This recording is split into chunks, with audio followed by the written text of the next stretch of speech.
नमस्कार, मैं संतोष तिवारी और आज मैं अपनी टीम के साथ आया हूं उत्तर प्रदेश की सबसे बड़ी ब्रास बैंड मंडियों में से एक लखनऊ जिले की कबीरपुर स्थित ब्रास बैंड मंडी में। यहां हम बात करेंगे ब्रास बैंड और उसके धंधे से जुड़े व्यापारियों से और पूछेंगे कि कोरोना काल में कैसे इनके व्यापार को दिक्कतें हुई और कैसे इनके व्यापार की रफ्तार पूरी तरीके से थम गई। ये भी जानेंगे कि भविष्य में व्यापार पटरी पर लाने के लिए व्यापारियों की क्या रणनीति है और सरकार से इनकी क्या मांगे हैं। इसी सिलसिले में हमारे साथ हैं शिव नगीना बैंड के गुरुचरण साहू जी। आइए इनसे बात करते हैं।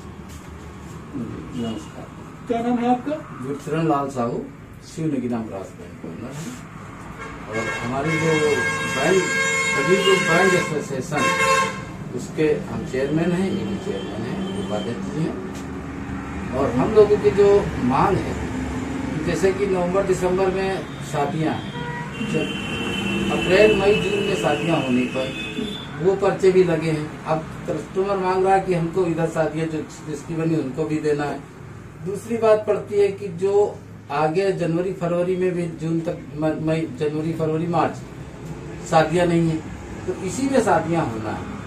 अब हम लोगों को इधर तो बेकार हो गया बिजनेस पूरी तरह से, भाई कोविड-19 की वजह से बिजनेस बेकार हुआ।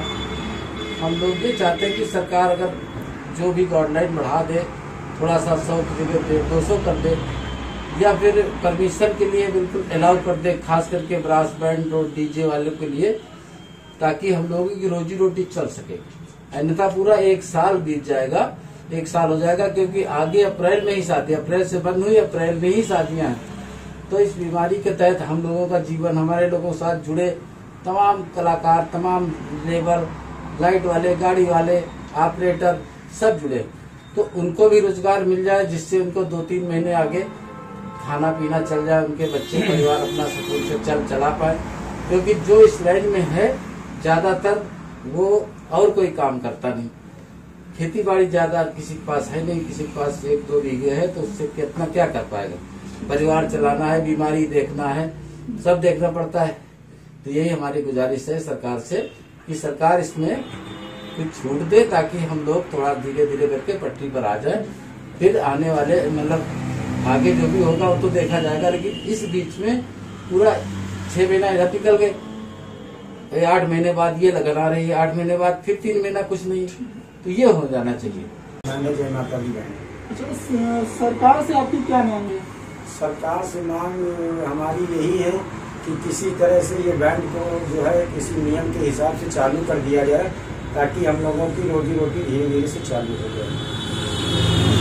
आइए हम बात करते हैं, बहुत हमारे साथी हैं, इनसे और पूछते हैं कि कोरोना काल में जब इनका व्यापार इनसे छिन गया तो कैसे इन्होंने अपनी घर गृहस्थी चलाई, कैसे अपने परिवार की गुजर बसर की। क्या नाम है आपका? वैसे बसंत लाल।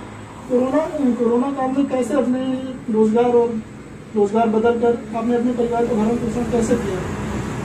सरकार की तरफ से मेरा यही कहना है कि सर मान चलो मेरा बिजनेस जैसे कि बंद हो गया है, तो हम लोगों के पास यही किया है कि जैसे कि करीब में कंपनियां हैं, तो इसी कंपनियों में से हम लोग काम करके अपना किसी तरह कोई राज चला रहे हैं।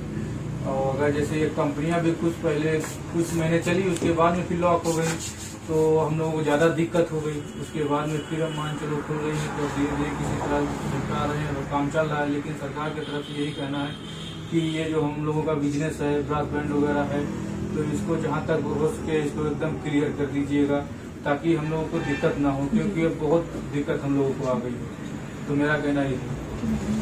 देखिए, जो व्यापारी हमारे साथ है उनका कहना है कि सरकार जो गाइडलाइन जारी करे वो स्पष्ट गाइडलाइन जारी करे, जिससे कि ग्राहकों में और व्यापारियों के बीच में किसी प्रकार की असमंजस की स्थिति ना हो। क्योंकि अभी परिस्थितियां वो हैं कि ग्राहक इनके पास आते हैं और इनसे कहते हैं कि हम आपकी बुकिंग करवा लें, या बुकिंग हो जाए, भविष्य में कोई गाइडलाइन निकले जिससे कैंसिल हो जाए, तो उसमें हमारा पैसा बर्बाद होगा। तो व्यापारियों की कम शब्दों में यही मांग है कि सरकार स्पष्ट गाइडलाइन जारी करे और आने वाले दिनों में लोगों की संख्या धीरे धीरे बढ़ाई जाए, जिससे कि शादियों में और लोग जुड़ सकें। मैं संतोष तिवारी, धन्यवाद।